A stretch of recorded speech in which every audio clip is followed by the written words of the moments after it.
FedEx founder Fred Smith died Saturday in Memphis of natural causes. Smith was a revolutionary business leader. He dreamed up the idea of FedEx while he was a student at Yale University. He wrote an economics paper on it, and his professor gave him a grade of a C. But that didn't deter Fred. He raised money from family and friends, and he started the business at the age of 26. Growing FedEx from its inception in 1973 to the largest transportation company in the world with more than 500,000 employees and annual revenue of about $90 billion. FedEx now averages 17 million shipments each business day. Smith ran the company as CEO for over 45 years with an incredible attention to detail. He stepped down as CEO in 2022, but he remained executive chairman. Fred was still incredibly active, both at FedEx and beyond. I moderated an interview, a panel with him at the Business Council just last month. It was a conversation with Fred, Chris Kempczinski of McDonald's, and Larry Culp of GE Aerospace. He was a vocal proponent of both global trade and tax reform. In fact, I just spoke with him a week ago, and he had planned to come on for an interview in August as we got through the summer on some of this. Smith was an American through and through. He routinely credited his time in the Marine Corps, where he served two tours in Vietnam, for why he was so successful in business.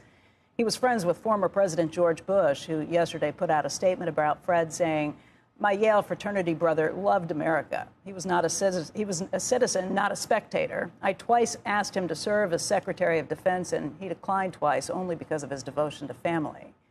In a message to FedEx employees, the CEO, Raj Subramanian, called Smith more than just the pioneer of an industry and the founder of our great company. He was the heart and soul of FedEx. Mm-hmm. One of the greats. We did the show down there in Memphis 20 years ago, probably. And he's just an amazing guy. I told you this story. My daughter was on, and she was a little kid. She had her camera. She didn't become a photographer, but he saw her on, and his beloved daughter, Wendy, who passed, he gave Blake a subscription that I think she still has for a photography magazine. Just seeing her, having seen her on TV, he was such a kind, gentle man. And I remember in 1973, just the idea, I was in high school. Well, it was like, you can't do that. Right. The post office loses money every single year. You can't make a for-profit company that replaces the post office. It's impossible. And watching it happen was mind-boggling. The post office is ultimately replaced. Yeah. We'll look back, and Fred will have been the one who did it. Just the idea of thinking that you could do that is insanity. And great ads, absolutely positive. And the FedEx guy. Well, he made a cameo in the Tom Hanks movie, too. You remember Wilson. Oh, yeah. Right. Castaway, right. The movie, because that was a pilot on a FedEx plane that crashed. They used FedEx for that, and he actually made a cameo in the movie. I mean, this guy has defined American business. A huge American. Too young, too. I thought he was 8 with years what young. he did, to still be a young guy. I consider 80 to be a young guy and to have founded that. But he was 26 years old. Just phenomenal. Yeah. Phenomenal. Professor gives him a C. Perfect.